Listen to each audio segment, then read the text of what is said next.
All right, folks, we are just days away from divisional round playoffs, the best weekend of football of the year, the 8 best teams remaining, and it is kind of sad to believe that there are only 8 college and NFL games left this year until next August, so it's kind of winding down, but I think it's going to be a great weekend of football, after kind of an uneventful wild card weekend. The teams that should have blown out their opponents did. Huge wins by the Bills and Ravens. They blew out their opponents. Really tough weekend for the Vikings. It's going to be really interesting to see what they do with Sam Darnold, but let's talk about divisional round playoffs, and I'm going to go ahead and pick every one of these games. So first, I'm going to take the Texans plus 8.5 at Kansas City. And I think if this game was happening any other time, if it was happening a few weeks ago or a few weeks from now, I would have taken the Chiefs and the points, or the minus 8.5. But 3.5 weeks of no football, Patrick Mahomes has not thrown a pass since Christmas Day. That seems like a really long time to me. And I think the Chiefs are going to win this game, but I think it's going to be pretty close. I loved what the Texans did with their run game the other day. C.J. Stroud was absolutely terrible until 2 minutes left in the first half, and then he really turned it on. They have 2 great edge pass rushers in Danielle Hunter and and Will Anderson Jr., and the Chiefs struggle with the good edge rushers. That's probably the weakest part of their team right now on offense, and I think this is going to be a close game, but I'm going to take the Chiefs to win 24-20, but the Texans cover the 8.5.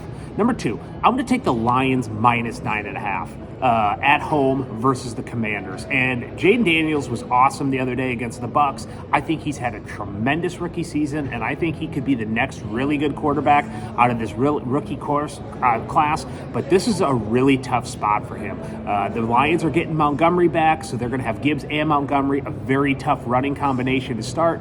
I think this is going to be a fairly high-scoring game. I am going to take the Lions 35-21. Number 3, I am not only taking the Rams plus 6, I'm taking the Rams to upset the Eagles in Philadelphia this weekend. And there was nothing about that Eagles-Packers game that really encouraged me that the Eagles were going to win this game. The Packers were down essentially their top 3 wide receivers, and they just couldn't do a lot on offense, really. And their passing game seemed like it was really struggling. Barkley was great, but you can only rely on him so much, and they're going to have to throw the ball. On the flip side of things, one thing that I love about the Rams, I've said week in and week out, I think they have the 3rd best wide receiver combination in the NFL. They basically abandoned the run and passed the game that entire game versus the Vikings, and I think they're going to be able to throw the ball a lot. It does sound like there is some snow in the forecast for this game, so that might slow teams down a little bit. But the other thing I love about the Rams is the pass rush they're getting with their 2 rookie defensive linemen.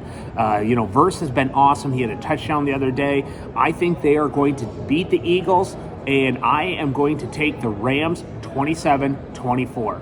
And then the last one, the best game of the weekend, the nightcap on Sunday night, we have the Ravens at the Bills. And when I first looked at this line, I thought I was looking at it wrong, because they had the Ravens as road favorites. They had the Ravens as -1. So this game is supposed to be very cold, which I think benefits the Ravens, even though this is on the road. I think the Ravens are the best run team that we have seen in a long time. You saw versus the Steelers, they ran the ball 13 consecutive plays at one time.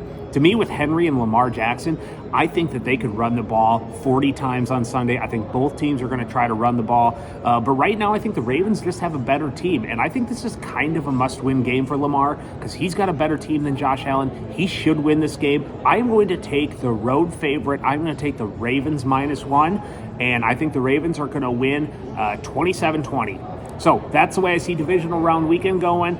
Can't wait for it to happen. We got 4 games on Saturday and Sunday. Then we got the college football playoffs championship on Monday. So it's going to be a fun weekend of football.